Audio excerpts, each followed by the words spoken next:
ඇස්සුස්සලා අහස බලන්නකෝ. වලාකුළු අස්සෙන් හඳ මෝදු වෙන්න දෙන පිවිතුරු උත්සාහය ඔබ කියුවද? නැත්තම් කියවන්න. මොකටද නැත්තම් මේ ජීවිතේ? ඉර පායන විදිය, හඳ පායන විදිය, ඉර බහින විදිය, වැස්සට හස සූදානම් වෙන විදිය, අඩුම තරමේ සබදාම් දීලා තියෙන තෑගි ටික ඔබ කියවනවා නම් ඔය ඇස් වලින් ජීවිතේ මිහිරි කියලා හිතන්න එක හේතුවක් ඒක. මේ හඳ ආය අවුරුද්දකින් තමයි බලන්න වෙන්නේ. මොකද මේ වෙසක් සඳයි මෝදු වෙමින් තියෙන්නේ. අද අපේ කතා බහ ඒ නිසාම වෙසක් සඳේ පැහැය ගනීවි. මන්දාරම් රාත්‍රියේ බ්‍රහස්පතින්දා දවසේ ඔබත් එක්ක මං කියවන්න ගෙනාව හිත ගැනයි මේ කියන්නේ. කෙටියෙන් කිව්වොත් පිරිවෙන් ගුරු උපදේශක සාමවෙනසුළු කොමුදු ජානක විජයතිලක. දිගුවක් හැටියට කිව්වොත් මම එතුමන්ගේ හඬින්ම කැමති අහන්න. ඊටාම මෑතක ඔබගත් සුන්දර වෑම් පිරිවෙන් අධ්‍යාපනය වෙනුවෙන්. අයිබෝන් ඔබතුමීට. මට මේ ශාස්ත්‍රයේ හම්බ වෙන්නේ මගේ විශ්වවිද්‍යාල අධ්‍යාපනය අවසන් කිරීමත් එක්ක බාහිර විශ්වවිද්‍යාල අධ්‍යාපනයෙන් බෞද්ධ පාලි අධ්‍යාපනය හදාරලා ඉන් අනතුරුව පිරිවෙන් ශාස්ත්‍රයට මම එනකොට මට තිබ්බ ලොකුම අභියෝගය තමයි අපේ ශිෂ්‍යයන් වහන්සේලා කියන්නේ මව්සෙනෙහසින් සමු අරගෙන, පියසෙනෙහසින් සමු අරගෙන මේ සසුන්කේ අස්වද්දන්න ලෝතුරු භාග්‍යවත් බුදුපියාණන් වහන්සේගේ මේ ශ්‍රී සද්ධර්මයේ අනාගතයට අරන් යන්න. ඉන්න අපිට එකම මුදුන් මල්කඩ මේගොල්ලෝ. මේගොල්ලන්ට ඇත්තටම සමහර වෙලාවට ප්‍රශ්න පත්‍රයක්, පෙළ පොතක්, ඒ වගේම පිරිවෙන පවත්වා ගන්න ඕනේ ලිපි ලේඛන අපිට අවශ්‍ය වෙලාවට හැමතැනම තිබෙන්නේ. මගේ අරමුණ තිබ්බේ මේ දේවල් එකම තැනකට මගේ උත්සාහයෙන් අරන් දීලා මේ පිරිවෙන් පද්ධතියේ අරමුණු ගොඩ දාලා දෙන්න තමයි මට තිබ්බ ලොකුම ඕනකම තිබ්බේ. ඒ වෙනුවෙන් මම පටන් ගත්තා මේ සේරම දේවල් ටික හොයලා එකම තැනකට ගොනු කරන්නට. මාස දෙකක වගේ උපරිම උත්සාහයක ප්‍රතිඵලයක් විදිහට අපි බලගල්ලේ කියන Google Drive එකක් හරහා මට පුළුවන් වුණා ලංකාවේ උතුර දකුණ නැගෙනහිර බටහිර යා කරන පිරිවෙන් 800 ගණක් වගේ තියෙන මේ පිරිවෙන් පද්ධතියට අමතක නොවන සටහනක් අනාගතයේ දක්වාම තමයි. වාසනාවන්. දැන් ඒ පින්කමත් කරගෙන ගුරු සේවයට ඇවිල්ලා බොහෝ කාලයක් ඔබේ දැනුම බෙදා හදා දෙන ගමන් ඉන්න මේ ගුරුවරයා. පිරිවෙන් අධ්‍යාපනය ඇතුලේ කොහේ හරි තැනක පුංචි හරි වැරද්දක් තියෙනවා ඇති කියලා කවදාවත් හිතිලා නැද්ද? මේ අධ්‍යාපන ක්‍රමය ඇතුලේ? අධ්‍යාපනයේ ක්‍රමය තුළ මම දකින දේ තමයි මේකේදී අපි පාසල් පද්ධතියත් එක්ක සමාන කරන්න ගන්න උත්සාහය. පාසල් පද්ධතියත් එක්ක තියෙන තරගකාරීත්වය, ඒ වගේම පාසල් පද්ධතියත් එක්ක තියෙන අර ගිහි සමාජයත් එක්ක තියෙන පරතරය ලං වෙන තත්වයට ආපුහාම භික්ෂුන් වහන්සේ කවුද, ගිහියා කවුද කියන එක පොඩි පැටලි සහගත තත්වයකටපත් වෙනවා. නමුත් අපි හිතන්නේ නැති වුණාට අද දවසේ මහාන වෙච්ච පුංචි හාමුදුරුවෝ පිරිවෙන් අධ්‍යාපනයට එනකොට අපේ දරුවෙකුට භාෂාවල් ඉගෙන ගන්න තුනක්. සිංහල, දෙමළ, ඉංග්‍රීසි. නමුත් අපි දන්න පුංචි හාමුදුරු කෙනෙක් සිංහල, පාලි, සංස්කෘත, ඉංග්‍රීසි, දෙමළ කියන භාෂා පහක් මේ පුංචි වයසේදී ඉගෙනගෙන තමයි ක්‍රමක්‍රමයෙන් තමන්ගේ අනාගතය හදාගන්නේ. ඒ දැනුම දියුණු වෙන එකට අපි සාදු කියනවා. හැබැයි සංඝ සමාජය ඇතුලේ හාමුදුරු කෙනෙක් කියලා කියන්නේ හරිම අල්පෙච්ච සුන්දර ජීවිතයක් ගත කරන අනිත් අයවත් නිවන කෙනෙක්.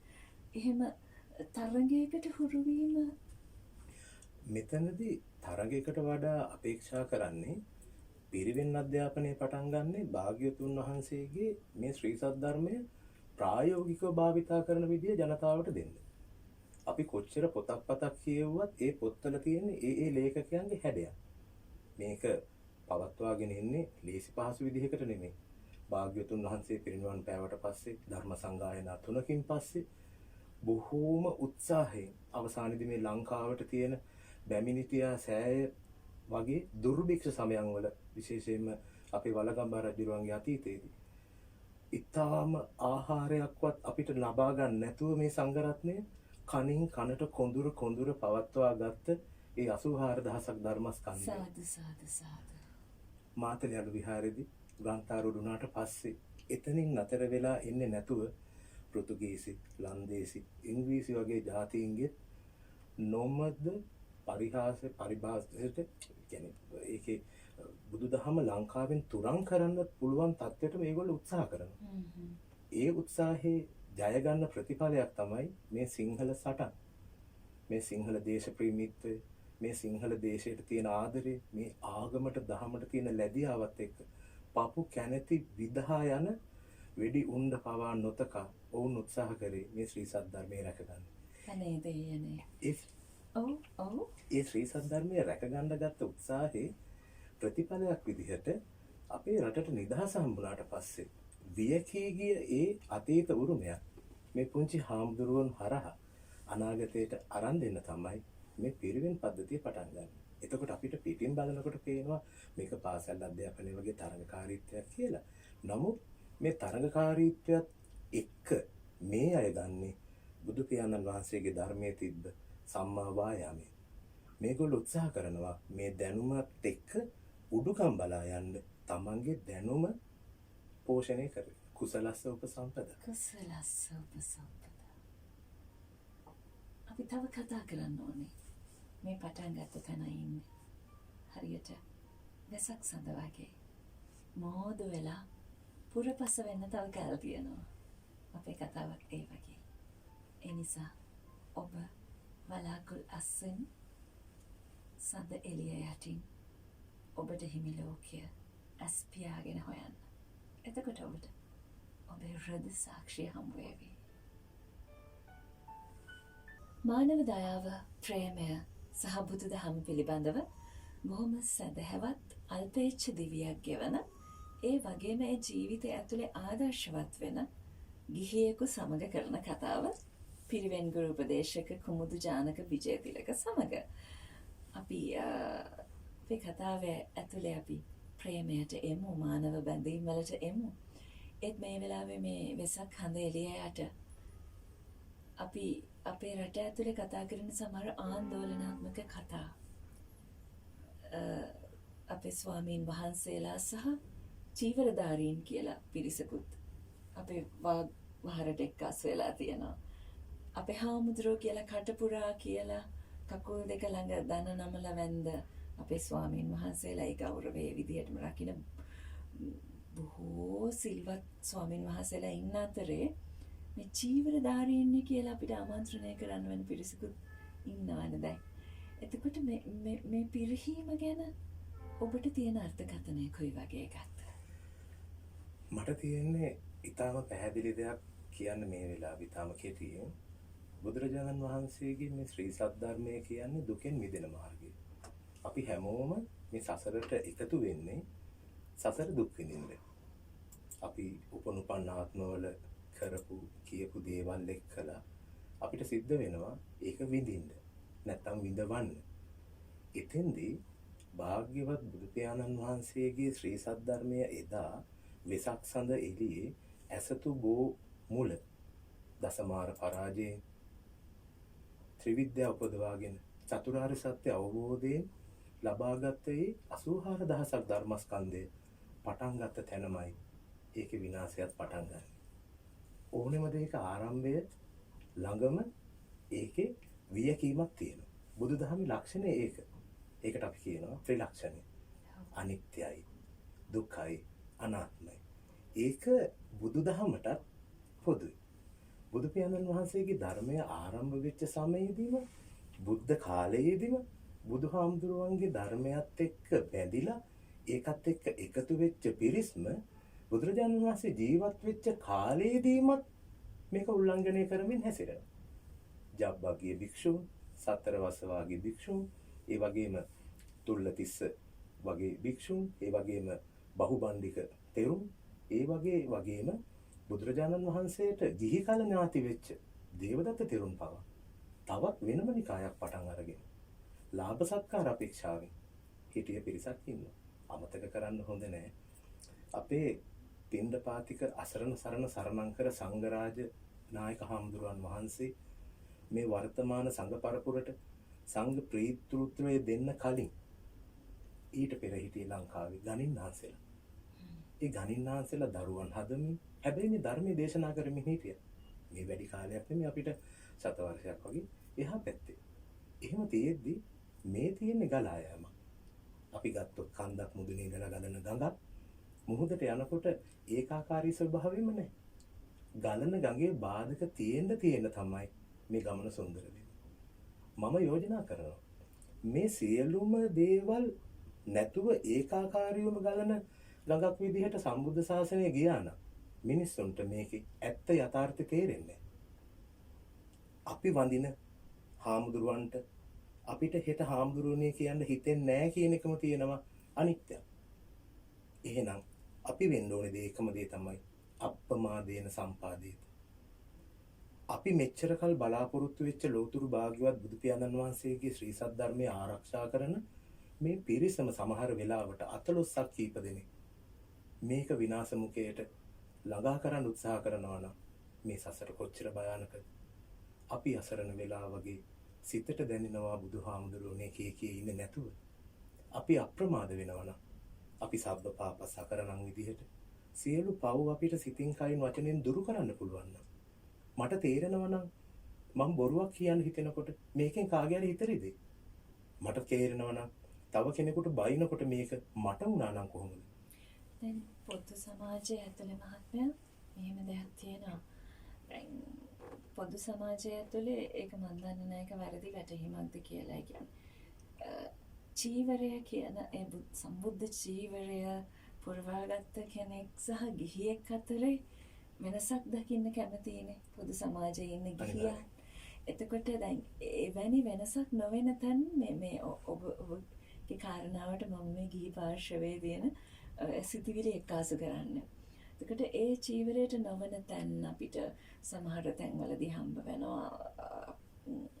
ඒ කියන්නේ මද්ද්‍රව්‍ය එක්ක සමහර තැන්වලදී කාන්තාවන්ගේ ප්‍රශ්න එක්ක සමාජ මාධ්‍ය ඔස්සේ අපි දකිනවා චීවරධාරීන් මත්පැන් බෝතල් එක්ක කාමරවල කාන්තාවන් එක්ක ඉඳලා ඒ ගම්මු එකතු වෙලා ගහනවා.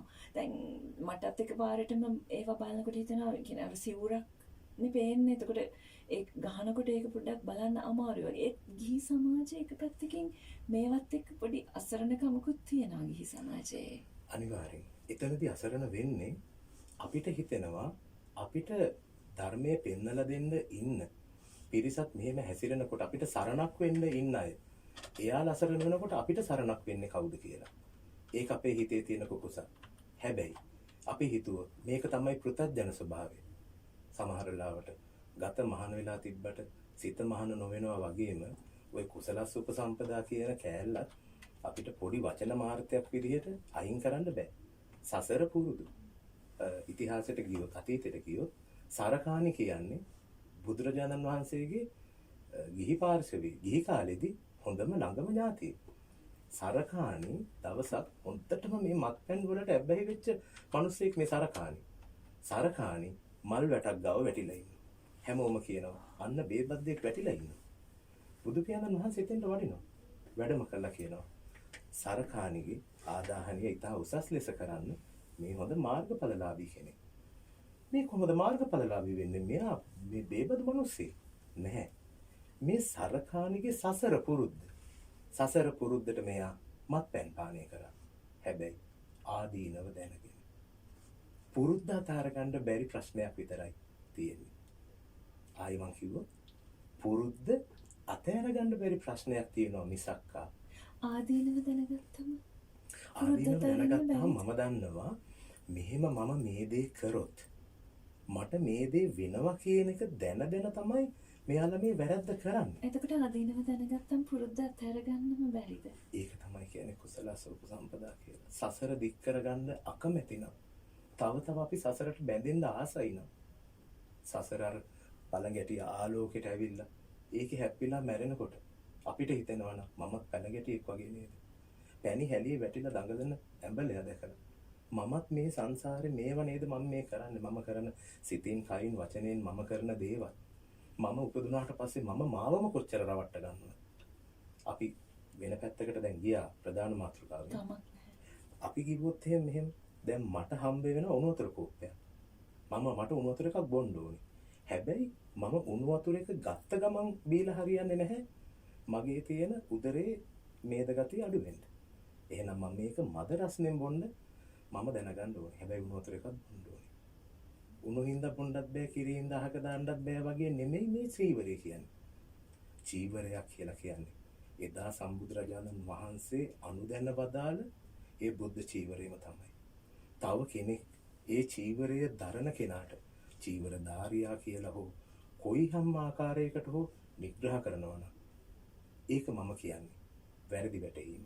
මොකද හේතුව අපි නිවැරදිද? උපන්දා පටන් අපි බිරිඳට කොච්චර බොරු කරලා ඇද්ද? අපි අම්මට තාත්තට කොච්චර බොරු කරලා ඇද්ද? මම මට කොච්චර බොරු කරලා ඇද්ද? ගියන්ගේ මෙහෙම අදහසක් තියෙනවා මහත්මයා. ඔවුන් හිතනවා ඔවුන්ට වරදින්න පුළුවන්. හැබැයි හාමුදුරුවන්ට වරදින්න බෑ කියලා. අනිවාර්යෙන් ඒක එහෙම වෙන්න ඕනේ. මොකද ඒක රකින්න සංඝ රත්නයේ බැඳිලා ඉන්නවා.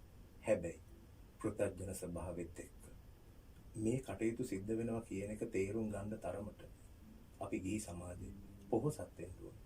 මම කියන්නේ අපිට මෙරි උපදී සංසාරෙම ගනුදෙනු කරන්න අපි කැමති නම් මේ විදිහට අනුන්ගේ අඩුපාඩු දැක අපිට ඉන්න පුළුවන්. හැබැයි මම නම් කියන්නේ හිස ගිනි ගත්තේ එගිනි නිවන විලසින් අපි අපේ දේ බැලුවොත් එතකොට අපිට අනුන්ගේ දේ පේන්නේ නැහැ කියලා ඕනම දෙයක් කරගන්නදලා මේක බලන් ඉන්න එක නෙමෙයි. මොකද අතලොස්සක පොඩි පිරිසක් නිසා දැන් අපි කියනවානේ කිරි බින්දුවකට ගොම බින්දක් වැටුනොත් ඒකේ තියෙන ගුණාත්මක බව නැතු වෙනවා කියලා. ඒක නිසා මම ප්‍රතික්ෂේප කරන්නේ නැහැ ඔබතුමියගේ මතය. සහ මහජන මතය ප්‍රතික්ෂේප කරන්නේ නැහැ. හැබැයි මම කියන්නේ පුංචි කාලේ මම මගේ තාත්තා වද මම ගෙදර තියලා ආවේ. මම හිතේ හරි දෙගිඩියාවේ. මට ඉන්නේ මගේ තාත්තා විතරයි. දැනට අවුරුදු 46කට විතර කලින් ගම්පහ ඉස්පිරිතාලේ චන්ද්‍රා ඔයාට පුතෙක් හම්බුණා කිව්වහම අතේ තියෙන සිගරට් එක බිම දාලා පාගල නිමුකුවේ තාත්තා අද වෙනකන් මත් පැනක්වත් සිගරට් එකක්වත් ඇල්ලුවේ නැහැ. ඒ මානව ප්‍රේමයේ වෙනුවෙන් මගේ පුතා වෙනුවෙන් මං ජීවත් වෙන්න ඕන කියන දේ වෙනුවෙන් මගේ අම්මා නැති වෙනවා මීට අවුරුදු 20කට විතර කලින් 2005 අම්මා නැති වෙනකොට මගේ තාත්තා කොච්චර තමන්ගේ ප්‍රියයාව තමන්ගෙන් සමුගත්තට පස්සේ පුතෙක් එක්ක මම කොහොමද ජීවත් වෙන්න ඕන කියන එක මගේ තාත්තා කල්පනා කරපු නිසා තමයි අද මට මේ වගේ වැඩසටහනකට එන්න අද මේ වගේ රටක් ලෝකයක් හඳුනන පිරිවෙනක මම බලගල්ල සරස්වති මහ පිරිවෙනේ තමයි දිවුලපිටියේ අධ්‍යාපනය ලබා දෙන්නේ පොඩි හාමුදුරුවන්ට. අද බලගල්ල අපි බලගල්ල කියනකොට ලොකු සේවයක් කරන්න පුළුවන් තැනකට ගෙනාවේ අර මහා උත්සාහය නේද? වාසනාව. අපි කතා කරමින් යමු. මේ ඇහෙන්නේ සබාදහම. මේ ඇහෙන්නේ බුදුදහම. මේ ඇහෙන්නේ ආදරය. මන් දන්නවා ඔබ කවදාවත් මගෙන් අහන්නේ නැහැ කියලා. ආදරය ගැන කතා කරන්නේ මේ කතා කරන්නේ ආදරයමද කියලා.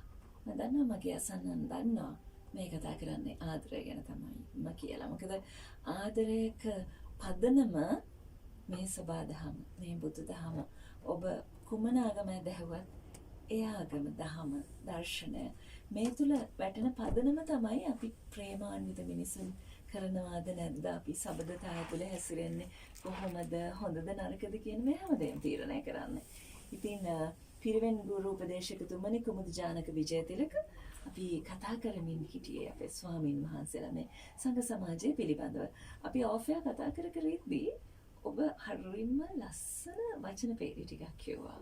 ඒ තමයි සංඝ සමාජය ගිහි සමාජය තුළින් කිසියම් දුරස් බවක් ලබනවා නම් අපි කරන්න ඕනේ තව තවත් ලං වෙන එක කියලා. මම ආසයි ඒ කතාව පැහැදිලි කරගන්න. අපි මුලින්ම මේ විරාමයට කලින් අපි කතා කර හිටියේ මේ චීවරධාරීන් සහ හාමුදුරුවෝ කියන කොට්ටාස දෙක වෙන් කරගන්න ගිහියට තියෙන ගැටලුත් එක්ක. ගිහිය කැමති නැහැ ස්වාමින් වහන්සේලා වැරදි කරනවට. හරි. ඒක මම පිළිගන්නවා. හැබැයි මම හිතන්නේ මගේ අම්මා නැති වෙලා මගේ අම්මා කියන්නේ මගේ ජීවිතේ මට ලේකිරි කරලා දුන්න, මට සමීපෙන්ම හිටපු, මට ආදරය කරපු මේ ලෝකේ හැම කෙනෙක්ම ආදරය ප්‍රතික්ෂේප කර කර යනකොට ආදරය අපිට මානව සෙනෙහසින් ළඟට අරගෙන මගේ පුතේ කියලා දෙන අම්මා මගෙන් නැති වුනහම මට තියෙන එකම දේ අම්මගේ භවගාමී ජීවිතය සූපපත් කරන්න. සමහරලාට ඒක බිරිඳ වෙන්න පුළුවන්, සමහරලාට ඒක පියතුමා වෙන්න පුළුවන්, සමහරලාට ඒක දරුවෙක් වෙන්න පුළුවන්. ඒ වෙනුවෙන් බෞද්ධ විදිහට අපිට කරන්න තියෙන එකම දේ නිදනක් ප්‍රාප්ත වෙච්ච ඒ අපේ සමීපතමය වෙනුවෙන් උස් භූමියක ඉඳලා දාපු ජලය පහළට ඇවිල්ලා ඒ පහළ භූමිය සශ්‍රීක කරනවා වගේ ගංගාවල ජලය මහ මුහුදට ගිහිල්ලා මහ මුහුද පිරෙනවා වගේ ඒ අයගේ භවගාමී ජීවිතය සුවපත් කරලා මේ සසර දුකින් මුදවන්න අපිට ලෞකික වශයෙන් දෙන්න පුළුවන් උතුම්ම දායාදය දෙන්න. එහෙනම් ඉන්න තියෙන එකම තැන පන්සල. අපි හාමුදුරුවනේ මගේ අම්මා නැති වුණා. ඔබ වහන්සේ වැඩම කරන්න. හැබැයි එතකොට හොයන්නේ නැහැ. මේ චීවරධාරියෙක් මේ ඉන්නේ කවුද? මේ හාමුදුරුවෝ කොහොමද කියලා බලන්න. මට හාමුදුරුවෝ 7 නමක් ඕනේ මගේ හාමුදුරුවනේ මගේ අම්මගේ දානෙ වෙනුවෙන්. හැබැයි මේ හාමුදුරුවෝ මේ 7 නම හොයන්නේ කොහොමද කියලා කවුරුත් කල්පනා කරන්නේ නැහැ. තමන්ගේ දරුවා ශාසනයට දෙන්න අකමැති වෙන අම්මලා තමයි තාත්තලා තමයි අද සමාජයේ බහුතරයක් ඉන්නේ. අපේ පිරිවෙන් වලට තියෙන ප්‍රශ්නයක් තමයි අනාගතයේදී මේ මහාන කරන ප්‍රමාණය අඩු වීම. එතකොට අපි ඇවිල්ලා ඉල්ලන්නේ අපිට හාමුදුරුවෝ මෙච්චර ප්‍රමාණයක් දෙන්න කියලා. ඒ හාමුදුරුවෝ දෙන්න අරගෙන යන්න වාහනේ ඇවිල්ලා පන්සලේ නතර කරනකොට එන්නේ පුංචි හාමුදුරුවෝ වුණාම අපේ මූණු කළු වෙනවා. පුංචි හාමුදුරුවෝ අපේ දායට වඩින්නේ. අයි මහා ලොකු හාමුදුරුවෝ නැද්ද? හැබැයි අමතක කරන්න එපා. සර්පයා, ගින්න, රජකුමාරයා, පොඩි හාමුදුරුවෝ පොඩි කියලා නොසලකා ඉන්න එපා කියලා බුදුරජාණන් වහන්සේ කොසල් රජුරවන්ට කියන්නේ. ඒ හැම කෙනෙක්ම තියෙනවා තමන්ගේ ශක්්‍යතාව උප්පරිමව. එහෙනම් මේ පුංචි හාමුදුරුවෝ ඇවිල්ලා කියනවා ඔබගේ දාණය අපි බාරගත්තා. අපේ ආයු වර්ණ සැප බල ප්‍රඥා වැඩි වෙන්නේ ඔබගේ දාණය නිසා. හෙට වෙනතුරු අපි ජීවත් වෙන්නේ ඔබේ දාණය. ඒයින් ලබාගත් මහා කුසලය ඔබගේ සමීපතමයන් ඔබට ආදරය කළ අය ඔබව ළඟට අරගෙන තුරුල් කරලා මගේ පුතේ කියලා සිඹ නොකිරා නොමෙන් රක්ෂණය පෝෂණය කරලා කිරි ටික දුන්නා. නොකිරා නොමෙන් සෙනෙහස දුන්නා. ඒ කෙනා වෙත අපි පරිත්‍යාග කරනවා කියලා කියන්නේ අර හාමුදුරුවෝ ටික. එහෙනම් මට සමා වෙන්න. අපි දැන් පන්සලෙන් දුරස් වුණා ඇති. අපි පන්සලෙන් දුරස් වීම තුල තමයි ඔය කියන අසීමිත නිදහස සහ හාමුදුරුවන්ට මිනිස්සු අතර තියෙන බැඳීම දුරස් වෙලා තියෙන්නේ. සමාවෙන්න දැන් මම මේ කතා කරන්නේ පෞද්ගලිකව මගේම හදවතම නෙමෙයි. බහුතර සමාජය ඇතුළේ ජීවත් වෙනකොට ගිහි සමාජය ඇතුළේ ඇහෙන දේවල්, දකින දේවල් තියෙනවානේ මට. අනිවාර්යයෙන්. ඔවුන්ගේ සමහර මත එක්තරා පැත්තකින් ඒවා හරිද කියලා හිතෙනවා. ඉතින් ඔවුන් හිතනවා කලට වෙලාවට දාන ටික හම්බ වෙනවා. නම් පන්සලට වෙලා බණ ටිකක් කියාගෙන ඉන්නනේ තියෙන්නේ වගේ හරි සරල තැන් වලින් සමහරු මේ සංඝ සමාජයේ පැවැත්ම අල්ලගෙන තියෙනවා. ඔබට මොකක්ද ඒ ගැන කියන්න තියෙන්නේ? අපි උත්සාහ කරන්නේ අපි රස්සාවක් කරලා හෝ උපයලා අපිට සතුටින් ජීවත් වෙන්න. අපි දාන ටික දෙන්නේ. එහෙම කියනවා. අනිවාර්යෙන්. එතකොට මේ දාන ටික දෙන්න මේ දානේ වළඳන පොඩි හාමුදුරුවෝ නිදාගන්නේ කොහෙද කියලා කවුරුත් ඇවිල්ලා බලලා තියෙනවද? ලොකු හාමුදුරුවෝ සැතපෙන්නේ කොහෙද කියලා බලලා තියෙනවද? අපේ පන්සලේ අනාගතේ රැඳිලා තියෙන ලොකු හාමුදුරුවෝ මේ පන්සල පවත්වාගෙන අපිට පොයට පන්සලට ඇවිල්ලා අපිට මලක් පහනක් පූජා කරන්න චෛත්‍ය, බෝධිය, බුදු පිළිම වහන්සේලා පරිස්සම් කරන වෙන දෙයක් ඕනේ නැහැ. දානෙට බුදුරජාණන් වහන්සේ වෙනුවට පරාමර්ශනය කරලා වඩම්මන කරණුන් වහන්සේ පරම්පරා කරඬුව පරම්පරා පාත්‍ර ටික පරිස්සම් කරන්නේ අද පන්සලේ ලොකු හාමුදුරුවෝ පොඩි හාමුදුරුවෝ. පුංචි හාමුදුරු කෙනෙක් තියාගන්නවා කියන්නේ පොඩි ලොකු හාමුදුරුවන්ට ලොකු අභියෝගයක්. පුංචි අයට දැන් නම් අපේ සුරතල් සතුන්ට පවා මේ වාහන වල එක්කන් ගිහලා ප්‍රතිකාර කරනවා. පන්සලේ හාමුදුරුවන්ට වාහනයක් එලවන්න බෑ. එහෙම අවසරයක් නෑ. පන්සලේ වාහන එලවන්න සමහර අය කැමති නෑ. පන්සලේ කතා කරපුවම සමහරලාට පන්සලේ වාහන අරන් යන්න කවුරුත් එන්නේ නැහැ. පන්සලේ වාහනයක් සමහර අය යනවා පන්සලට වාහන මොකටද? හැබැයි ඒ අය අහන්නේ මගේ අවශ්‍යතාවයට දානෙට, බණට, පාංශකූලෙට, පිරිතට, බෝධි පූජාවට, පිරිත් පින්කමට හාමුදුරුවෝ 7ක් 8ක් ඉල්ලනකොට ඒ හාමුදුරුවෝ කොහොමද මේ පන්සලේ ඉන්නේ? ඒ හාමුදුරුවෝ වඩින්නේ කොහොමද? ඒ හාමුදුරුවන්ට ප්‍රත්‍යපාසකම් සලසා ගන්නේ කොහොමද? දානේ දුන්නට විතරක්ම මදි. පන්සල්වල ලයිට් බිල් ගෙවන්න ඕන. පන්සල්වල තියෙනවා ගොඩක් දේවල්. පුංචි හාමුදුරුවෝ අලුයම අවදි කරවන්න ඕන. ලොකු හාමුදුරුවෝ පොඩි හාමුදුරු කෙනෙක් වෙන වැරද්දක් වුණොත් ගිහි සමාජයේ චෝදනා කරන්න බලන් ඉන්නවා. ඒක නිසා පොඩි අයට දුවන්න දෙන්න බෑ. පොඩි අය බලා ගන්න ඕනේ. හැබැයි අලින්ටයි ළමයින්ටයි නලියන්ටමනේ හිත. එතකොට මට මෙහෙමත් අහන්න හිතෙනවා. මම දැන් අපේ කතා කාලය දීර්ඝ වුණත් සමහර සමාජය ඇතුලේ තියෙන සමහර ප්‍රශ්න මම මේක නවසන්නට හිටියේ මට හිතෙනවා ඔබෙන් එකට හරි සාධාරණ පිළිතුරක් ලැබෙයි කියලා.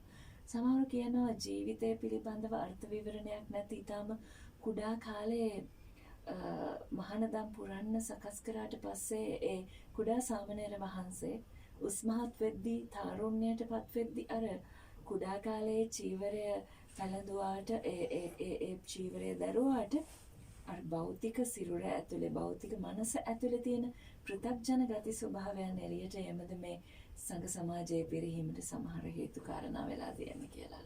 බොහෝ වෙලාවට එක පැත්තක් වගේ 10%ක් වගේ ඒ කාරණේ තියෙනවා. නමුත් සමහර වෙලාවට බුදුරජාණන් වහන්සේ අද වර්තමාන වැඩ හිටියානම් සමහර උපවේදින ස්වාමින් වහන්සේලාට අනුකම්පා කරලා අවසර දෙන්න ඉඩ තියෙනවා.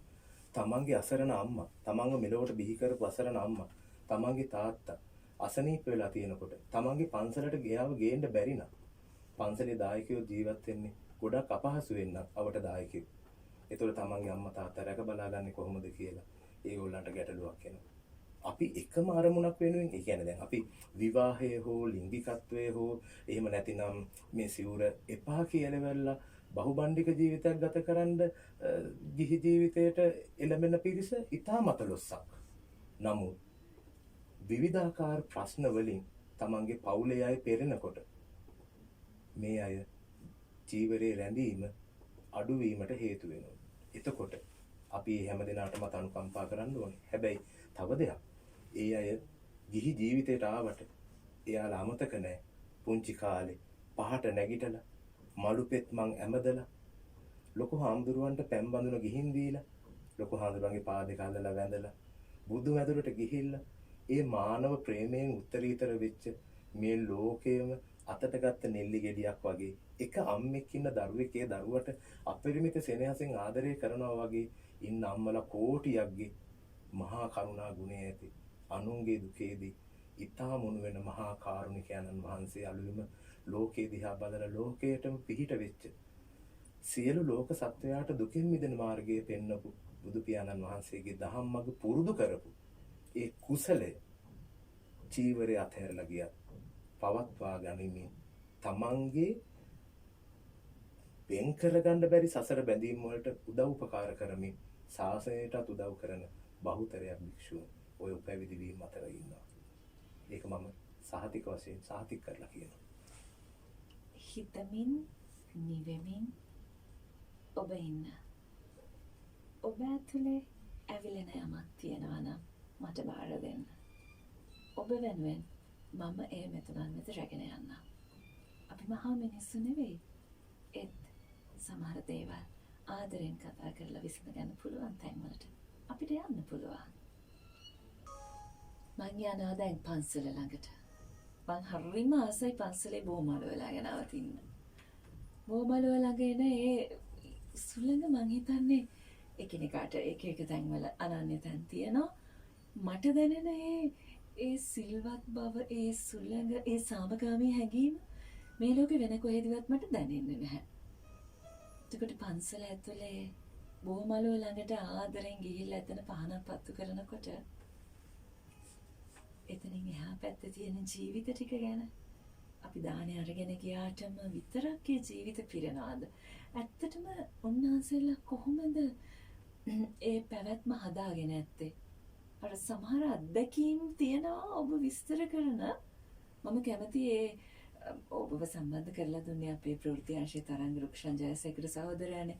තරංග සහෝදරයත් එක්ක ඔබ යමක් එම අත්දැකීමක් බෙදාගෙන තියෙනවා සාමනීර හිමිනමන් කියන. අනේ අපිට ඒ ගැන කියන්නකො ටිකක්. ඔබතුමිය දැන් පටන් ගත්ත තැනම බෝමළුව ගැනනේ කිව්වේ. ඔව්. එතනින් මෙමුකෝ. හා. බෝමළුවේ මල් සුවඳට පැටලි. අම්මා පෙව්කිරි සුවඳ ගලා එද්දි. සුපුරුදු උණුහුමකට සිත වෑඳි. ගේ දොර සෙල්ලම් පිටිය මතක් වෙන්නේ. දම්බෝ විටියා කැලේ මැදි.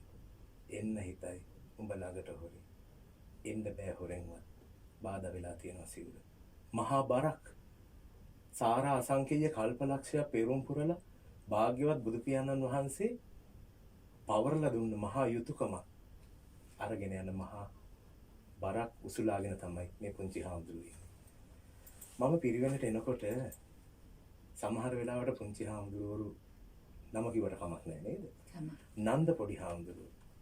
නන්ද පොඩි හාමුදුරුවෝ සමහර වෙලාවට දුවගෙන ඇවිල්ලා පඤ්ඤා සිරි පොඩි හාමුදුරුවෝ මගේ අතේ පොඩි පොඩි දේවල් ගුලි කරලා දුවනවා. ඒ ගුලි කරලා දුවන්නේ ඒගොල්ලන්ට හම්බ වෙච්ච සමහර ලාවට කැවිල්ලා මොනවා හරි රසවත් දෙයක්. ඒකෙන් අපේක්ෂා කරන්නේ ගුරුවරයාට අල්ලසක් දීලා හෝ එයාව හිතවත් කර ගැනීමක් නෙමෙයි. ඒගොල්ලන්ගේ හිත ඇතුලේ තියෙනවා අපිත් එක්ක දොඩමළු වෙන මේ ගුරුවරයා සමහර ලාවට කේන්තියෙන් කෑ ගහන අපි වෙන්න පුළුවන්. බිය මුසුව බියපත් දෙනතින් අපි දිහා බලන් ඉන්න පුංචි හාමුදුරුවෝ හරි සෙනෙහසක් ලබනවා අපි දෙන ශිල්පයෙන්. මම තරංගවලිත් එක්කලා කිව්වේ සමහර වෙලාවට මේ පිරිවෙන් පද්ධතියේදී මේ පොඩි හාමුදුරුවන් වහන්සේලාට හම්බ වෙනවා මේ රජය විසින් ලබා දෙන ඇතැම් දේවල්. ඒ කියන්නේ ඒගොල්ලන්ගේ ඇපීමට හම්බ වෙන දේවල්. දීමන. ඒගොල්ලන්ගේ පැවැත්මට. එකපාරක් ලොකු හාමුදුරුවෝ යන්න ලෑස්ති වෙලා එළියට යනකොට එයාට හම්බෙච්ච වවුචර් එකක් ගෙනත් දෙනවා. සර් මේක සර් අරගන්න කියලා. ඊට පස්සේ මං කෝ එපා පුංචි හාමුදුරුවන්ට හම්බෙච්ච දේ අපිට එහෙම ගන්න බෑ ඒවා ගන්න බෑ කියලා. සර් පොඩි කෙනාගේ හිත රිද්දන්න එපා. මේක අරගෙන එයාට පේන්න දාගෙන එන්න. එතකොට එයාට හිතෙයි එයාට ආදරය කරන තවත් පිරිසක් මේ ලෝකේ ඉන්නවා කියලා. ඒකත් එක්කලා තව දෙයක්කට මම ගියොත් මම මල්ලිත් එක්කලා කියපු දෙයක් මම පිරිවෙනට එනකොටම සරස්වතී පිරිවෙනට මට බාරුනේ මූලික ශ්‍රේණිය. ඒ පිරිවෙනේ තිඹිරිගේ. ඒ තිඹිරිගෙට එන පුංචි හාමුදුරුවන් වහන්සේලාට මම මගේ පාසල නාලන්දා විද්‍යාලයේ කොළඹ මගේ පාසලේ නාලන්දා 99 කණ්ඩායමේ මගේ යාළුවොත් එක්ක මම ඉන්ටර්නැෂනල් ස්කූල් එකක මොන්ටිසෝරි එක විදිහට මගේ පන්ති කාමරය මම හදලා තියෙනවා පොඩි හාමුදුරුවන්ට. මිතුරන්ගෙන් විදේශීය සෙල්ලම් බඩු ගෙනල්ලා ඒ සෙල්ලම් බඩු කියන්නේ ඒගොල්ලන්ට මනස වැඩි දියුණු කරන ක්‍රියාකාරකම් කරන්න පුළුවන් සෙල්ලම් බඩු. වැලි පීල්ලේ ඉඳලා ඒ කාමරේ නැත්තේ AC එකයි ටයිලොයි විතරයි. මගේ නාලන්ද යාළුවෝ ටික මේ පුංචි හාමුදුරුවන්ට ගොඩක් ආදරෙන් මගේ පිරිවෙනට ගොඩක් උපකාර කරනවා. එතකොට ඒකට නමකුත් වැරලා තිබ්බා මේ සෝබෝන් කියලා. එහෙම හේතු වෙන්න ඔබතුමී හිතන්නේ එහෙම ආවට ගියාට නම් පාවිච්චි වෙන්නේ නැහැ. එතකොට මේ පිරිවෙන ඇතුලේ මට බාර වෙච්ච පොඩි හාමුදුරු කෙනෙකුට අකුරු පුළුවන් කෙනෙක් නෙමෙයි. ඔය අපේ වගේ මුල් ළමාවිය සංවර්ධනය වෙච්ච සමහර ලාවට ක්‍රමානුකූල අධ්‍යාපනයකට හම්බ වෙච්ච පොඩි හාමුදුරුවෝ සමහර ලාවට අඩුයි බොහොම දුෂ්කර පළාත් වලින් ආපු පුංචි හාමුදුරුවෝ පෞගේ යුද්ධ සමයේ නම් මයින් ගම්මාන වලින් පවා පැවිදි වෙච්ච ශ්‍රේෂ්ඨ යතිවරු අද මේ රට ලෝකයේ බබලන ඒ වගේ මඩ ගොහරු වල පිපෙන පුදුම පියුම් තියෙන මේ සමාජය. එතකොට මේ පුංචි හාමුදුරුවන්ට අකුරු පුරුදු කරන්න අපි පුළුවන් උත්සාහයක් උපරිමෙන් දරුවා. එක දවසක් මේ පඤ්ඤාසිරි හාමුදුරුවන්ගේ ලොකු හාමුදුරුවෝ මට කෝල් කරලා කියනවා සර්ගේ උත්සාහය හරියට හරි. පඤ්ඤාසිරිට දැන් සිංහලත් පුළුවන්, අකුරුත් පුළුවන්, ලියන්නත් පුළුවන් කියලා. සාදු. අපි යම් පන්සල්. පුංචි සාමණේර වහන්සේලා බොමලව වටේ ඉන්නවා. ඔබ සුදු පාට මල් වට්ටියක් අරගෙන යන්න එතෙන්ට. අපි හිතින් පන්සල් යනවා. සුබමන්දාරම් රායක අක්කා අද කතා බහ හරිම වටිනවා. ඇත්තටම එතුමන්ට ගොඩාක් පිං. එහෙම කියන්නේ පබෝ මතක් කරන්නම් මේ කවුද ඉන්නේ කියලා. පිරිවෙන් ගුරු උපදේශක සම්බවෙනසිරු කුමුදු ජානක විජේතිලක. තවත් පණිවිඩ කීපයක් ආරාධනයකින් තොරවයි මේ පණිවිඩ එන්නේ 0.711 95 95 ආදරණීය තරංග අද වැඩසටහන ගොඩාක් ලස්සනයි. ඔයාටත් net එකටත් ගොඩාක් ස්තුතියි කියලා කියනවා. පස්සරින් නදී. ඔව් ඉන්දිකගේ කතාව කියලා තියෙන අපි තව ටිකකින් අපි මැසේජ් එක කියවමු. කතකට කමක් නැහැ. අපි කියවලා මම. හැමෝම තාත්තා කෙනෙක්ම පිය පදවිය ලැබලා ආදරණීය සිගිත දකින පළමු පියවරේම ඉහළට ලොකු සුසුමක් ගන්නවා. ඒ ඉහළට ගත්ත සුසුම පහළට හෙලන්නේ තමන්ගේ ආදරණීය බිරිඳගේ හෝ අලුත උපන් බිරිඳාගේ නළල් තලයට. ඒ සුසුමෙහි තියෙන බොහෝ අරුත් අතරමඟදී අරුත් සුන්වන අවස්ථාත් ඒවි. ඒ තාත්තා ඉන්ද්‍රකීලයක්සේ නොසැලී ඉඳීවි. ලෝකෙට නොදැනෙන එක ගස අඬාවි. ඒකත් දරුවට නොඇසෙන්න. මම දන්නවා ඉන්දික සම්රනායක හැම කිව්වයි කියලා. මේ මොහොතේ දියණිය අසනීපෙන් ඉන්න 8 වසරේ ඉන්න දියණිය සුදු කබර රෝගයෙන් පෙළෙනවා. ඉතින් ඒක තාත්තා කෙනෙක් විදිහට උහුල ගන්න කොච්චර අමාරුද කියලා පහුගිය දවසක වැඩසටහනේ ඔහුගේ ඒක පණිවිඩයකින් කිව්වා. අපි ඇත්තටම ඒ තාත්තට හිත නිවා ගන්න දෙයක් කියමුකෝ. අපිට මෙතෙන්ට කියන්න තියෙන්නේ ඒ ආදරණීය පුංචි දියණිය ලං කරන්න තමන්ගේ විහාරස්ථානෙට ගිහිල්ලා ඇයට කියන්න ඇයගේ අතින්ම නෙලාගත්ත මල් වලින් මල් මාලයක් ගොතන්න කියලා. ඒ මල් මාලය ගොතනකොට ඒ මල් මාලය ගොතද්දී ලෝතුරා බුදුරජාණන් වහන්සේගේ ගුණ තියෙන නවාරහදී බුදු ගුණයට මල් 9ක්, ස්වාක්ඛාතෝ ගුණ ඇති දහම් ගුණයට මල් 6ක්, සුපටිපන්න ගුණ ඇති සංඝ රත්නය වෙනුවෙන් නවාකාර ගුණ ඇති මල් 9ක්, සූවිසි මල් මාලයක් ගොතලා තමන්ගේ පන්සලේ බෝධීන් වහන්සේ ගාවට අරන් ගිහිල්ලා බෝධීන් වහන්සේට ගන්න පැන් කලේ පිරිත් කරන්න ඉතිපිසෝ ස්වාක්ඛාතෝ සුපටිපන්නෝ වලින් ඒ පැන් කලේ අරන් යන්න පන්සලේ විරාජමාන බෝධීන් වහන්සේ ගාවට. බෝධීන් වහන්සේ දිහා බලාගෙන හිතන්න විහාරස්ථානයේ තියෙන උත්තරීතර සජීවී වස්තුව අපිට තියෙන හාමුදුරුවන්ගෙන් පස්සේ බෝධිය. මේ බෝධීන් වහන්සේ පාමුල තමයි අපිට මේ එන බෙලමෙන වෙසක් සමය වෙනුවෙන් අපේ ලෝතුරු භාග්‍යවත් බුදුරජාණන් වහන්සේ දසමාර පරාජය කර ඇසතු බෝධීන් වහන්සේගේ පාරම්පරික කුලයේ පැවතෙන බෝධිය. ඒ බෝධීන් වහන්සේට මේ ගත්ත පැන් කලේ අපේ බෝධීන් වහන්සේ ඊළ හඳ පවතින තුරු මේ පිරිත් පැන් සිසිල්සින් නිදුක් නිරෝගීව වැඩබේවා කියලා මේ පැන් පූජා කරලා පුංචි දුවගේ අතින් මේ මල් මාලය පූජා කරා. අසනීපෙන් ඉන්න හෝ විභාග අපේක්ෂිත හෝ අපේ ජීවිතේ කොහේ හරි තැනකදී යම්කිසි කඩාවැටීමක් තියෙනවා.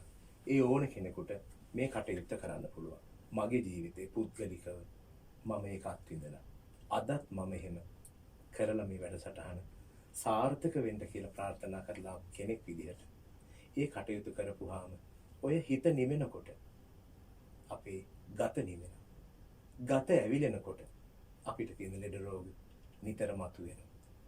අපි යම් පන්සලට ඈත් වෙලා හිටිය ඇති අධිරාජ්‍යවාදීන්ගේ ඒ ඌවමනායිපාකම් වලට අපි පන්සලට සමීප වෙමු. පොයට විතරක් නෙමෙයි. පුළුවන් හැම වෙලාවෙම යන්න. හාමුදුරුවෝ තනි නොකර. ඒ හාමුදුරුවෝ තනි නොවුනහම ඔවුන්ට දැනෙයි අපිටත් ලෝකයක් තියෙනවා. එහෙනම් අර හිස් වෙච්ච ලෝකවලට චීවර ධාරීන් කියලා හඳුන්වන ලෝකවලට කිසිම කෙනෙක් යන්නට තමන්ගේ සසර පුරුදු පාවිච්චි කරන එකක් නෑ. ඒගොල්ලෝ අර අසරණ සරණක පිණ්ඩපාතික සරණංකර සංඝරාජ ස්වාමීන් වහන්සේ උත්සාහ කරපු එදා මිහිඳු මහරහතන් වහන්සේ ලංකාවට වැඩම කරගෙන ආපු ඒ ශ්‍රී සත්‍ය ධර්මයේ ආරක්ෂා කරගනිමින් අනේ ස්වార్థය මෙන්ම පරාර්ථයත් මම සිදු කරන්න ඕනේ. මට වගකීමක් තියෙනවා කියලා හිතන තැනට හාමුදුරුවන්ට හිතෙන්න අපි පන්සල් යනවා. අපි පන්සලෙන් දුරස් වෙලා අද්දක බැඳගෙන හාමුදුරුවෝ දිහා බලන් ඉන්නවා. මාරකලිදේ කැරකෙන බයිසිකලයක් දිහා බලන් ඉන්නවා වගේ. එහෙම වෙන්න එපා. මම යෝජනා කරනවා අපේ මේ වටිනා මේ වැඩසටහන ශ්‍රවණය කරන ඊටාම ආදරණීය හදවත් ඇති මන්දාරම් රැ බලන ඒ සහෘද හදවත් වලට මේ සහෘද හදවත් ටික පන්සල් වලට යන්න. හාමුදුරුවන්ට සමීප වෙමු. ඒ හාමුදුරුවොත් එක්කලා අපේ නිවන් මඟ හදන මේ පන්සලත් එක්ක බැඳෙමු. හේතුව අද වැඩසටහනේ අපේක්ෂාව නම් මානව ප්‍රේමයේ දයාව අගය කරපු බුදුරජාණන් වහන්සේ සමරන මේ වෙසක් අපි උත්සාහ කරමු. අපි මානව ප්‍රේමය බෙදන්න. අපේ හිතේ තියෙන මානව ප්‍රේමය අපි පරිත්‍යාග කරමු ගරුතර මහා සංඝරත්නයට. සියලුම දේ අතහැරලා ආපු හාමුදුරුවෝ දිහා අපි බලන්න හොඳ නෑ අර පොලිෂ් කරපු පිරිසිදු කරපු පහන දිහා බලන් ඉන්නවා වගේ. පහන පිරිසිදු කරන්න ඉතා ඉක්මනින් සවුත්තු වෙනවා. එහෙනම් අපි ගිහිල්ලා සවුත්තු වෙන්න නැවත එළිය කරගත්තොත් අපේ ජීවිතේ ඒකාලෝක කරන මිනි පහන අෂ්ටාරි පුද්ගල සුපටිපන්න ගුණති මහා සංඝරත්නය. අපේ කතාව පටන් ගත්තේ මම තාත්තා කෙනෙක්ගේ ප්‍රශ්නයකින්. ඒ තාත්තා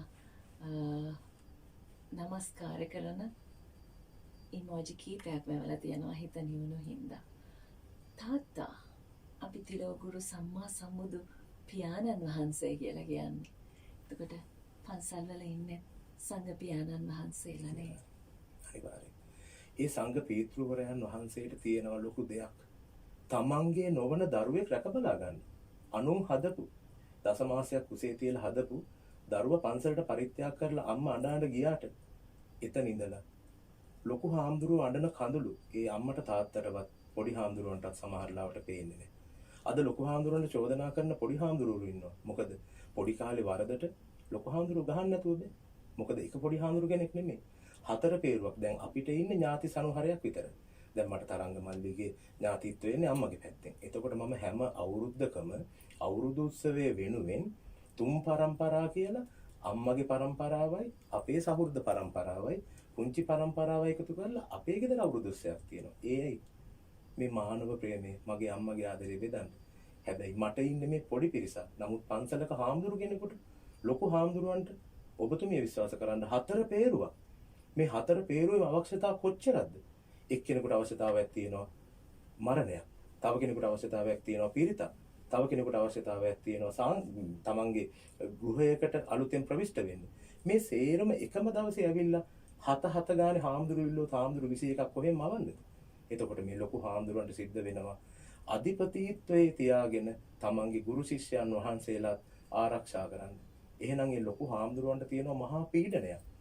ඒ ලොකු ගුරු හාමුදුරුවන් වහන්සේලා කරන මහා මෙහෙය මේ පිට ඉන්න කාටවත් පේන්නේ නැති තරමටම අපි පන්සලෙන් ඈත් වෙලා. ලොකු හාමුදුරුවෝ පොඩි හාමුදුරුවන්ට බනිනකොට ගොඩක් වෙලාවට දායකයෝ කරන්නේ පොඩි හාමුදුරුවන්ගේ පැත්ත අරගෙන ඉවරලා ලොකු හාමුදුරුවන්ට චෝදනා කරනවා තමන්ගේ හොඳකම පන්සලත් එක්ක තියාගන්න ඕනේ හින්දා. හැබැයි සමීප වෙන්න ඕනේ ලොකු හාමුදුරුවන්ට. මොකද තමන්ගේ දරුවට තමයි පොඩි හාමුදුරුවෝ කවදා හරි ඕනේ වෙන්නේ. ලොකු හාමුදුරුවෝ ඉන්නවා අපිට. එහෙනම් අපි ලොකු හාමුදුරුවෝ පරිස්සම් කරගෙන දහම් පාසල් නොයවන අද පෞද්ගලික පන්තිවලට ගිහිල්ලා අපි අපේක්ෂා කරනවා මේ ලෝකෙ දිනන දරුවෝ හදන්න. හැබැයි මේ ලෝකයක් ජයගත්ත අහස උසට විහිදුණු පිළිම දාගැබ් මුරගල් ආදී ඒ සංස්කෘතිය හැදුනේ පන්සලේ. පෙකෙනවල කැපුවේ පන්සලේ. රංකිරි කට ගෑවේ පන්සලේ. අම්මට දරුවා ලැබෙන්න ඉන්නකොට පිරිත කිව්වේ පන්සලේ. හැම කටයුත්තක්ම කළේ පන්සලේ. මරුණට පස්සේ නිවන් මඟ පෙන්වුවේ පන්සලේ. ඒ පන්සලේ ලොකු හාමුදුරුවොත් එක්ක එකතු වෙලා අපි මේ වෙසක් දවසේ ඉඳගෙන වෙනස් ගමනක් යන මේ net FM එකේ මන්දාරම් රැ වැඩසටහනට පුණ්‍ය අනුමෝදනා කරමි. මේ ලෝකේ කොහේ හරි තැනක ප්‍රේමය පවතිනවා නම් තිබුණාවේ. අයිතියක් මොකටද ආදරයට? එහෙමද? අනිවාර්යයෙන්. ප්‍රේමය ගැන බුදු පියාණන් වහන්සේගේ දහමත් එක්ක අපි මේ වෙසක් එක හන්ද මම මේ කතා කරන්නේ. හොඳම කතාව තියෙන්නේ අපේ ජීවිතයේ උපතත් එක්ක තියෙන කතාවකට. වෙන පැත්තකට අපි යමු මේ ආදරය ගැන කතා කරද්දී. මිනිස්සු 999ක් මරපු අහිංසක අඟුලිමාල වෙච්ච කතාවයි. එක ඇඟිල්ලයි ඕනේ. ඒ ඇඟිල්ල ගන්න හදන්නේ නොකිරා නොමෙන Tamanට ලේ කිරි කර දුන්න අම්මගෙන්. අම්මගේ ඇඟිල්ල ගන්නකොට ලෝතුරා භාග්‍යවත් බුදු පියාණන් වහන්සේ ඒ ස්ථානෙට වැඩම කරලා අඟුලිමාලට කිව්වේ ඔබ සසර දුවන මම දුවන්නේ නැහැ. අඟුලිමාල කියන මට තේරෙන්නේ නැහැ. මම තේරුම් කරලා දෙන්න. අත්තකින් කොලයක් කඩා ගන්න. ඔහුට ඊටාම ලේසියෙන් කරන්න පුළුවන් දේ. කැඩුවා ඉතින්. ඔය කොලේ තිබුණා වගේ ගසට සම්බන්ධ කරන්න. මෙච්චර කල් Tamanට හිතුන දේ හිත කිව්ව දේ ගුරුවරයා දුන්න චැලෙන්ජ් එක ගැනම හිතලා කරපු අඟුලිමාලට හිතන්න අවස්ථාවක් දුන්නේ බුදුහාමුදුරුවෝ. අඟුලිමාල හිතනවා ඒක බැරි වැඩක්.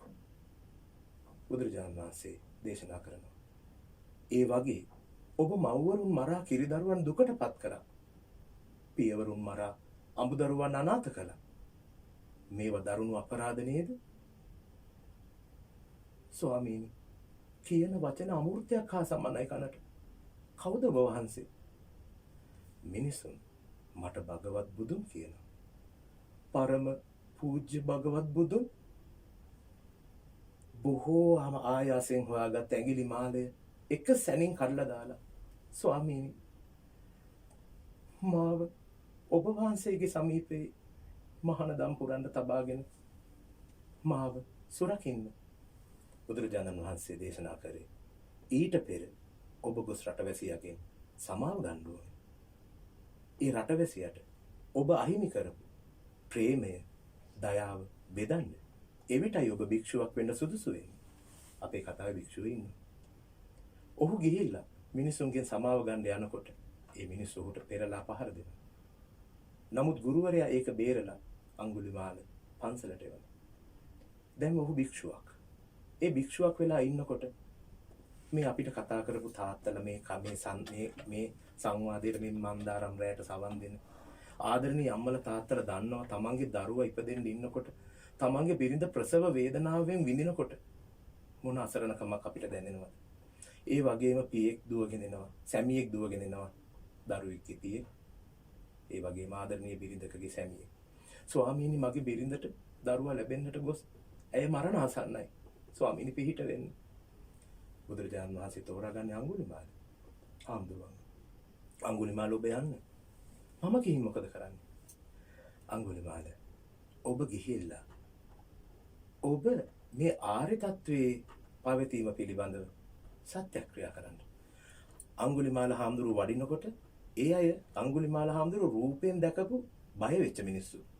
ඉස්සල්ලාම දුවන්නේ අර බිරිඳගේ සැමියා. ඒ සැමියා යනකොට අනිත් අයත් දුවනවා.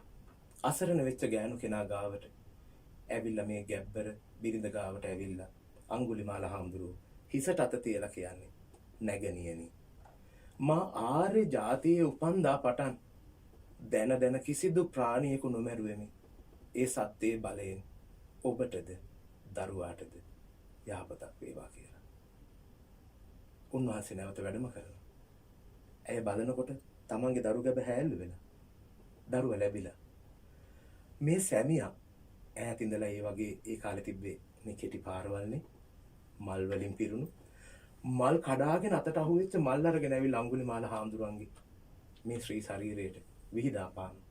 එතන ඉඳලා දෙවුරම් වෙහෙර දක්වා තියෙන මාර්ගය දක්වා මිනිසුන් රාජ්‍ය සිටු මැති ඇමතිවරු මේ අඟුලිමාල හාමුදුරන්ගේ සිරුරට මල් විසි කරනවා.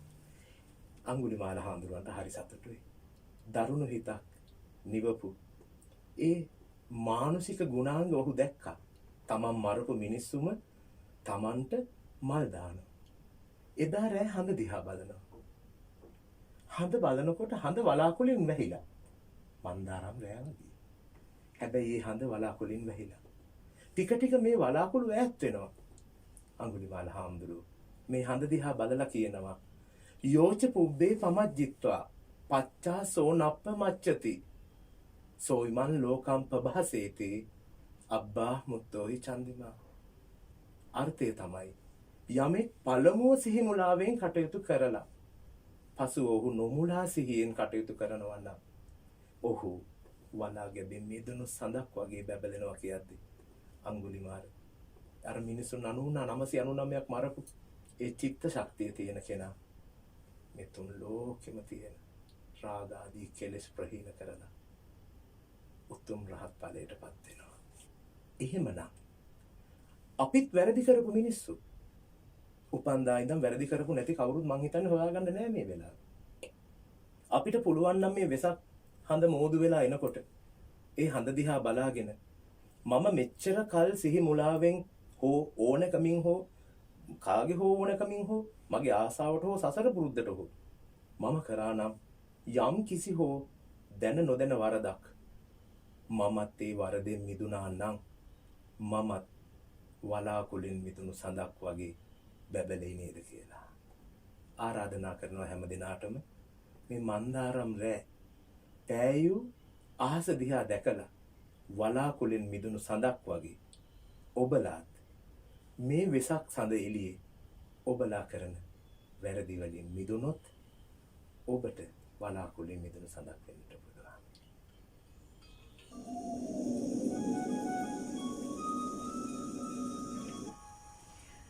මගේ අසන්නන් කියයි ආදරය ගැන කතා කරේ අඩුවෙන් කියලා. ඒ වගේ මේ අය කියයි පණිවිඩ ටික කියවෙන අය කියලා. ඒ නිසා හරිම කෙටියෙන් ඉක්මනින් කියාගෙන යන්නම්. අනාරාධිත වේවන මේ පණිවිඩ. අද මේ කතා බහ බොහොම හොඳයි. බුදුමියන් ගැන සැකයක් නැහැ. ධර්මයේ පිළිබඳව කිසිදු සැකයක් නැහැ. සංඝ රත්නයට චෝදනා තියෙනවා. ඉතින් තිබුණාවේ. මොකද බුදුන් වහන්සේටත් චෝදනා ආවා. මෙහෙම හරි ලස්සන දීර්ඝ සටහනක් තියෙනවා නික වැරටි චම්පික ලලිත් පෙරේරා. එතකොට බණ්ඩාරවැල සාගරී ඈත් අපිට පණිවිඩයක් දීලා තියෙනවා. ඒ වගේම අද පුදුම ලස්සන කතා බහක් බොහොම පිං කියලා කියනවා දීපිකා ඩුබායි වලින් අපි වහගෙන ඉන්නේ. අද කතා බහ හරිම වටිනවා හදවතටම දැනෙනවා කියලා සොන්දර වලින් පිරිසක් පණිවිඩයක් කියවලා තියෙනවා. ඒ වගේම තවත් අය ඉන්නවා අපි හෙමින් ඒ ඇත්තන් ගැනත් කියමු. මට ඔබ ධර්මය පිළිබඳව පුංචි සාමණේර වහන්සේලාට උගන්වන ගුරුවරෙක්. ඉතින් ඒ නිසා මට හිතෙනවා ගැහණු පිරිමි භවය පිළිබඳව ටිකක් වැඩියෙන් අහන්න. මම ගැහණියක වෙන්න වඩා පිරිමියෙකු වෙන්න පින් කරන්න ඕනේ කියන එක. හරි ඒකෙදි අපිට යම් අවබෝධයක් තියෙනවානේ භෞතිකව කාන්තා ආත්මයක් ඇතුලේ තියෙන දේවල් එක්ක. ඒත් පිරිමි භවයක් ලැබපු අය සසර දිග්ගස්ස ගන්න විදිය ගැන ඔබ හරි අපූර්ව කතාවක් කිව්වා. දැන් ටිකකට කලින් අපි කතා කර ඉඳෙද්දී මේ වෙළඳ දැන්වීම ප්‍රචාරය වෙද්දී මට ඒ ගැන ටිකක් වැඩියෙන් විස්තර දැනගන්න ඕනේ. අම්මා කියලා කිව්වහම අම්මට බෑ තමන්ගේ දරුවගෙන් මිදෙන්න. මොකද දරුවා හැදෙන්නේ දස මාසයක් මේ අම්මගේ කුස තුල. ඒ දරුවා කිරි ඉල්ලලා අඬනකොට කිරි එරෙන්නේ අම්මට. ඒක නිසා කාන්තා ආත්මයක් ලැබපුවාම සසර දික් වෙන්නේ එයා මහා වගකීමක් ගන්නවා තමන්ගේ කුසින් ජනිත කරපු මේ දරුවගේ අනාගතය කොහොම වෙයිද කියලා. සමහර වෙලාවට දරුවා විවාහ කරලා දුන්නත් ඒ අම්මා තමන්ගේ දරුවව අතාරින්න කැමති නැහැ. අද ගොඩක් වෙලාවට විවාහ වෙච්ච තමන්ගේ ආදරණීය සැමියා එක්ක එක කැදැල්ලට එන ඒ ආදරණීය බිරින්දෑවරු හිතන්නේ මගේ සැමියා මම එනකම් බලාගත්තේ මගේ ආදරණීය අම්මා කියලා. මේ ආදරණීය අම්මා කියන භූමිකාවේ තියෙනවා බත් දුන්නේ අම්මා, කිරි දුන්නේ අම්මා, සෙනෙහස දුන්නේ අම්මා, රක්ෂණය කරේ අම්මා. එහෙනම් අම්මට පුරුද්දක් එනවා, කෞශල්‍යයක් එනවා. සසරට බැඳීම් හදාගෙන මේ සසර ගමනේ සැරිසරන ජීවීන් ඒ පින්කාරකම් අනුව මනුස්ස ලෝකෙට ගේන්න. ඒකට යා මේ ප්‍රවාහයට එකතු වෙලා ඉන්නවා. හැබැයි අම්මා කෙනෙක් හිතනවා නම් මම දරුවෙක් හදන්න ගත්ත මහා මහන්සිය තුලින් කාගේ හෝ සසරක් සුවපත් වුණා නම් අනේ මටත් මගේ සසර සුවපත් වෙන්න මටත් පිරිමි ආත්මයක් ලැබිලා මටත් මේ දුක්ඛිත සසරෙන් මිදෙන්න අනේ ලැබෙන්න කියලා. කාන්තා ජීවිතයක් එක්ක තියෙන බැඳීම් වගේම කාන්තාවක් විඳින පුංචි කාලේ ඉඳන් වැඩිහිටි තත්ත්වයට පත් වෙනකන් වෙන අපහසුතා කොච්චරද කියලා කියන්න බෑ. ඒ අපහසුතාවත් එක්ක ගත කරන ආදරණීය බිරිඳකට, ආදරණීය දියණියකට, ආදරණීය අම්මා කෙනෙකුට කවුරු හරි අතක් කුසල හරි රවල හරි බලනවා නම් පිරිමියෙක් මම හිතන්නේ එයාගේ පිරිමි ආත්මය ඉදිරියට සුවපත් වෙයි කියලා. එයත් ආයි කාන්තා ආත්මයක් වෙලා මම හිතන්නේ අර දුක්ඛිත සංසාරයට එකතු වෙනවා. එහෙනම් ආදරණීය මේ වැඩසටහන අහන ආදරණීය අපේ කාන්තා පාර්ශවයට අපි කියමු ඔබලා ප්‍රාර්ථනා කරන්න මේ ලෝකයට ජීවීන් ජනිත කරන ඔබ යන්ත්‍රයක් බවට පත් වෙලා විතරක් ඉන්න එපා. ජනිත කරපු ජීවීන්ම ආරක්ෂා කරන්න ඕනේ කියන තැනින්ම අල්ලගෙන ඉන්න එපා. අපි කියන්නේ සෙනෙහස වැඩිදා සිතද බොළඳ වී ලෝම ආදරේ කියා සිවි මායාවක් වී එහි තනුවිනදා අම්මා පමණයි ළඟ ඉන්නේ කියලා අම්මව තියන් ඉන්නවා ගාඩ් කෙනෙකුට. හැබැයි අපි සසර දින්නාම අම්මා කොහාටද යන්නේ?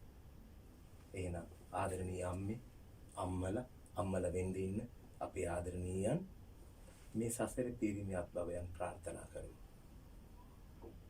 මට හිතුණා ඒ ප්‍රාර්ථනාව දැන් කරන්න. මේ මොහොතේ මේ වැඩසටහන අහන්න මගේ තාත්තා ජීවිතේ අතර නැති වුණාට මගේ අම්මා මේ වැඩසටහන අහනවා. මට පුළුවන් දිනේ විදිහට ප්‍රාර්ථනා කරන්න. මගේ අත්තරන් අම්මේ අපිව තනෝ පිනෙන් ලේකිරි කළ පිනෙන් විලිරුදාව වින්ද අපිට භවයක් දුන්න පිනෙන් ඊළඟ භවයේ පින්වන්ත පිරිමියක් මේක උපදී. සාදු සාදු සාදු. එසේම වේවා ඔබතුමන්ගේ ආදරණීය මවටත් එක්ක. පිරිවෙන් ගුරු උපදේශක කුමුදු ජානක විජයතිලක. මේ වටින නම ඇතුලේ ඉන්න අධ්‍යාත්මය කොයි වගේද කියලා අපි පැය දෙකක් තිස්සේ අහුවා. අපි අහද්දී අපේ හිත නිවුණනේ. අපි නිවෙමින් මේ වැඩසටහන අහද්දී මේ වැඩසටහන අහන සමූහය අතරේ එක්කෙනෙක් සතුටු කඳුළු හැල්ලමින් මේ වැඩසටහන අහමින් ඉන්නවා. ඒ තමයි එතුමන්ගේ ආදරණීය තාත්තා. එතුමන්ගේ නම මොකක්ද? චන්ද්‍ර විජයතිලක. චන්ද්‍ර විජයතිලක ආදරණීය තාත්තා. දැන් වයස කීයද? දැන් මේ ජූනි 10 වෙනිදාට 88ක් වෙනවා. ජූනි 10 වෙනිදාට අවුරුදු 88ක් වෙනවා නම් ආදරණීය තාත්තට හම්බෙච්ච හොඳම උපන්දින තෑග තමයි එතුමන්ගේ එකම පුතණුවන්ගේ පළමු ගුවන් විදුලි වැඩසටහන හරිම නිදුක්ව නිරෝගීව සැනසille ගෙදරට වෙලා අහන්න ලැබීම නේද? මම හිතනවා. ඉතින් ඒ වාසනාවන්ත තාත්තගේ පුතා වැඩසටහන නිමා කරන්න මොහොතකට කලින් අපි කතා බහ කරමින් ඉන්න අතරේ ওই වෙළඳ විරාමේ පොඩි දෙයක් වැරදුනොත් සසරම වරදිනවා කියලා බර කතාවක් කිව්වා. මං කැමතියි ඒ කතාව දිගේ ටිකක් දුර ගිහිල්ලා අපේ වැඩසටහන ඉවර කරන්න. අපිට හිතන්න පුළුවන් ඕනම දෙයක්. අපිට කරන්න පුළුවන් ඕනම දෙයක්. හැබැයි අපි මොහොතකටවත් හිතලා බලලා නැහැ. අපි කරන දෙයින් අපිට තියෙන ප්‍රයෝජනය හෝ අපිට තියෙන හානිය පිළිබඳව. හිතට එන සිතුවිලි ඒ විදිහටම ක්‍රියාත්මක කරන්න අපි පුරුදු වෙලා තියෙන හිතුවක්කාර හිතක් තමයි අපි පවත්වාගෙන යන්නේ. හැබැයි අපි හිතුවොත් මෙහෙම හිත මෙහෙම කර අපි ගත කරන ජීවිතය තුළ අපිට ලැබුණු දේවල් වලට වඩා අහිමි වෙච්ච දේවල් ගොඩක් තියෙනව නේද කියලා මොහොතක විරාමයකටවත් අපි කල්පනා කරන්න අපේ හිත වෙන් කරන්නේ. ඒක නිසා මම කියන්නේ අපි මේ අරගෙන ගිය එක දිගටම මේ ක්‍රියාකාරී රැල්ලකට වගේ යන මේ සිතුවිලි දාමේ අපිට පුළුවන් නම් රැයකට හෝ මේ මන්දාරම් රැය වගේ අපි මේ මන්දාරම් රැයත් එක්ක ගොනු වෙලා මේ පුංචි වෙලාව තුල අපේ ජීවිතෙත් එක්ක ගත කරපුවාම මේක පුංචි වෙලාව. අපි අපේ ජීවිතය ගැන කල්පනා කරමින් මේ හිටිය. මේක පුරුද්දක් කරගත්තොත් අපිට පුළුවන් මේ ගෝර සසරේ තියෙන භයංකාරකමේ අපිට වහා අත මිදෙන්න. පුදුම සැනසීමක් දැනුණා. පින් රංජිත් ගොඩගේ කන්ද දොලේ ඉඳලා මෙසේජ් කරලා තියෙන්නේ. මන්දාරම් රාත්‍රියට පණිවිඩයක් එවනවා මම දැකලා නැහැ. ඔබතුමන් අහගෙන ඉඳලා තියෙනවා. අද හරිම වටින වැඩසටහනක්. ස්තුතියි පින් දීලා තියෙනවා මේ හිතවතත්.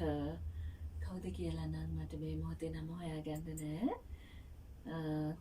ඒ වගේ බොහෝ දෙනාද අපිට පණිවිඩ එවුවා. දැන් වැඩසටහන නිමා කරන්න කලින් මම අහන අන්තිම ප්‍රශ්නය. මම ඒ වචන පෙළ ටික හොරකම් කරගෙන අන්තිමටම මේක ඉදිරිපත් කරනවා කියලා හිතේ ලියාගෙන හිටියා. දැන් ඔබ පන්සල් ගියාම පැන්කල 3ක් ගන්නවානේ. ඔව්. එකක් තාත්තා වෙනුවෙන්, එකක් ඔබ වෙනුවෙන්. පැන්කල 3ක් කියවම මං හිතුවා මේ මොහොතේ විශ්වයට නික්ම ගිය ඔබේ අම්මා වෙනුවෙන් කියලා. හැබැයි ඔබ අම්මා නිවන වෙනුවෙන් ඒ ගමන හදලා දෙන්න ඔබ අම්මව අතහැරලා තියෙනවා. අනේ රත්තරන් අම්මේ නිවනට යන්න කියලා. එහෙනම් අර 3 වෙනි පැන්කලයයි. මම අද මේ වගේ තැනක ඉඳලා මං හිතනවා මේ net fm මන්දාරම් රෑ අහන සුවහසක් හැම දිනාටම මගේ හිතෙන් මම දුන්නා යම්කිසි අදහසක්. ඒ අදහස දුන්නේ මම. ඒ මගේ අම්මා තාත්තා යම් කිසි තීරණයක් අරගෙන ඒ ඇස් දෙක එකට ගැටිලා යම් දවසකදී අපි දෙන්න එකට එකතු වෙමු කියලා විවාහ වෙච්ච හන්ද. සසර සැරිසරපු මමත් කොහේ හරි ඉඳලා වාසනාවකට මගේ අම්මා තාත්තා ගාවට ආවා. මගේ ප්‍රාර්ථනාව මම කරන්නේ මගේ ඒ ප්‍රාර්ථනා කරපු විදිහට මම මගේ පිරිවෙන් ශාස්ත්‍රයට අපි බලගල්ලේ කියලා මම උපකාර කරලා තියෙනවා. දහම් පාසල් ශාස්ත්‍රයට දහම් පාසල් විශ්වකෝෂය කියලා මම දෙයක් පරිත්‍යාග කරලා තියෙනවා. මම අපේක්ෂා කරනවා සසර සැරිසරන තවත් පින්වන්ත ආත්මයක් මයි ගාවට අරගෙන ඒ ආත්මයට රැකවරණය දෙන්න. මට කවදා හෝ සසර මාත් එක්ක හිටපු සොඳුරු සහකාරියක් කොහේ හරි ඇති කියලා. එයාටත් එයාගේ පවුලේ අයටත් සුවපත් වෙන්න කියලායි තුන්වෙනි පැංකලේ දාන්නේ. විශ්වයේ තවත් සැරිසරන කාට හෝ මම පියෙක් වෙලා මේ උත්තරීතර මානව ප්‍රේමය ලබා දෙන්නට. මෙතෙක් හමු නොවූ පෙම්වතිය පිළිබඳව ගැටෙමින් දුකෙන් නම් ඔබ මං හිතනවා ඔබට හොඳම උත්තරේ හම්බුණා කියලා.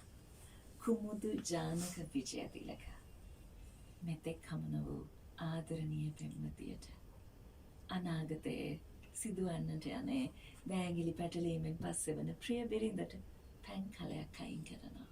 ඉතින් ඔබ හිතන්න ඒ ආදරේ කොච්චර වාසනාවන්තද කියලා. මන්තරංගා